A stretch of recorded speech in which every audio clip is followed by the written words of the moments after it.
अस्सलामु अलैकुम वरहमतुल्लाहि वबरकातुह। मोहतरम दोस्तों, उम्मीद करता हूँ आप सब खैरियत से होंगे। अल्लाह ताला आप तमाम की परेशानियों को दूर फरमावे। तो दोस्तों, आज मैं आपके लिए जो वजीफ़ा लेकर आया हूँ, अमल लेकर आया हूँ, वो है कि अगर आपकी शादी हो चुकी है और 4 से 5 साल हो गए, 10 साल हो गए, लेकिन अभी तक आपको एक भी औलाद ही नहीं है, बीवी को हमल ठहरता ही नहीं है, 5 साल हो गए, 10 साल हो गए, लेकिन औलाद ही नहीं हो रही, बहुत सारी दवाई कराने के बावजूद, वजीफे करने के बावजूद कोई फर्क नहीं। तो दोस्तों, तकरीबन 15 से 20 दिन पहले एक शख्स का मेरे ऊपर फोन आया। बोले मौलाना, निकाह को 4 से 5 साल हो गए, 5वां साल पूरा होने को है, लेकिन अभी तक एक भी औलाद नहीं है। और बोले बहुत सारी दवाइयाँ भी कराई, वजीफे भी करे, लेकिन कोई फर्क नहीं है, दवाई खाने के बाद भी कुछ फर्क नहीं हो रहा। तो मैंने उसको पूछा कि क्या आपकी वाइफ को पेट की कोई बीमारी है या फिर कोई भी बदन के अंदर कोई भी ऐसी बीमारी है कि जिसकी वजह से हमल ठहरने में दिक्कत आती है? तो वो भी नहीं है। वो भाई कहने लगा कि रिपोर्ट भी नॉर्मल आते हैं, रिपोर्ट बड़े बड़े रिपोर्ट निकलवाए, सीटी स्कैन करवाए, लेकिन रिपोर्ट भी नॉर्मल आते हैं, सीटी स्कैन का रिपोर्ट भी नॉर्मल ही आया। तो वो भाई कहने लगा कि कुछ समझ में नहीं आ रहा कि आखिर वजह क्या है, हमल ना ठहरने की वजह क्या है।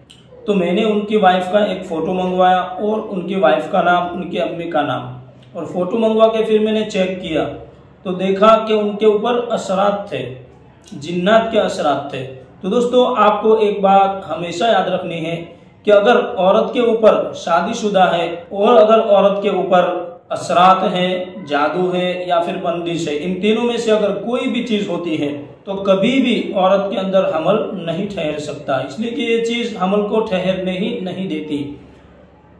चाहे वो जिन्नात के असरात हो, जादू हो या फिर किसी ने बंदिश करवाई हो, तो इसकी वजह से औरत के अंदर हमल नहीं ठहरता और जिसकी वजह से बच्चे नहीं पैदा होते। तो दोस्तों, आपको इस बात का खास ध्यान रखना है। अगर आपको लगता है कि शादी होने के बाद बहुत टाइम हुआ लेकिन हमल नहीं ठहरता, या फिर औलाद ही नहीं हो रही और बहुत ही टाइम गुजर गया, तो आपको सबसे पहले देखना है कि जिस्मानी बीमारी है। अगर जिस्मानी बीमारी है तो उसका इलाज कराना है, दवाई करानी है, रिपोर्ट करवाने हैं, लेकिन दवाई कराने के बावजूद भी, रिपोर्ट निकलवाने के बावजूद भी अगर रिपोर्ट भी नॉर्मल आ रहे हैं तो आपको सबसे पहले उनका रूहानी इलाज करवाना है। और ऐसे आमिल के पास कि जो मुअतबर हो, आपके भरोसे के लायक हो। ऐसा नहीं कि कहीं पर भी ऑफिस खोल के बैठ गए हो और पहला कलमा भी ढंग से नहीं आता, ऐसे आमिलों के पास आपको नहीं जाना। कोई मुअतबर आमिल आपके ध्यान में है, आपकी नज़र में है, तो उनके पास आपको इलाज करवाना है, दिखवाना है कि कोई असरात, जादू या बंदिश वगैरह तो नहीं। इसलिए कि ऐसा बहुत सी जगह होता है कि वो दवाई कराते हैं, रिपोर्ट निकलवाते हैं, सब नॉर्मल आता है और उनको पता तक नहीं होता कि इस पर असरात है, जादू है, बंदिश है। तो दोस्तों, आपको सबसे पहले ये चीज देखनी है। अगर असरात आते हैं, जादू या बंदिश दिखाता है, तो आपको उसका इलाज करवाना है। और अगर दिखाने के बाद ना जादू है, ना बंदिश है, ना जिन्नात के असरात है, जिस्मानी बीमारी की वजह से है, तो दोस्तों आपको इसके लिए मैं एक वजीफा बतलाऊंगा। बहुत ही पावरफुल और आजमूदा अमल है और ये वजीफा बुजुर्गों से साबित है। बहुत सारे लोग ऐसे हैं कि इस वजीफे से उनको फायदा हुआ है और अल्लाह ने उनकी मदद भी की है। तो दोस्तों, आपको वजीफा यह करना है कि दिन में आपको कोई भी नमाज के बाद सूरह कौसर, बहुत ही छोटी सूरत है, बिस्मिल्लाह के साथ आपको 101 मरतबा पढ़ना है। कोई भी नमाज के बाद, जब आप नमाज से फारिग हो जाए तो नमाज पढ़ने के बाद आपको 3 मरतबा दुरूद शरीफ पढ़ना है, फिर 101 मरतबा सूरह कौसर पढ़ना है बिस्मिल्लाह के साथ। इस तरह बिस्मिल्लाहिर्रहमानिर्रहीम, इन्ना अअतैनाकल कौसर फसल्लि लिरब्बिका वन्हर, इन्न शानिअका हुवल अबतर।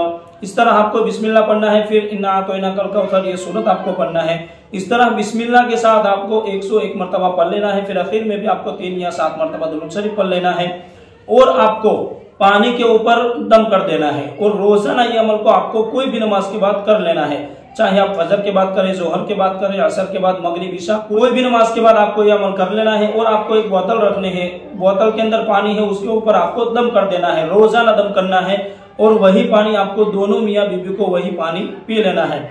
इंशाअल्लाह चंद दिनों के अंदर बहुत ही फर्क पड़ेगा और अल्लाह ताला आपकी जरूर मदद करेगा।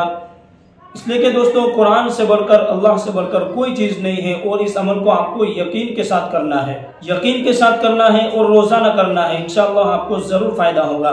तो दोस्तों उम्मीद करता हूं कि आपको ये वीडियो अच्छा लगा होगा। अगर वीडियो पसंद आया हो तो इस वीडियो को लाइक और चैनल को सब्सक्राइब ज़रूर कर लें और इस वीडियो को अपने दोस्त अहबाब तक ज़रूर शेयर करें ताकि वो भी इस वीडियो को देखकर फ़ायदा हासिल करें। अस्सलाम वालेकुम।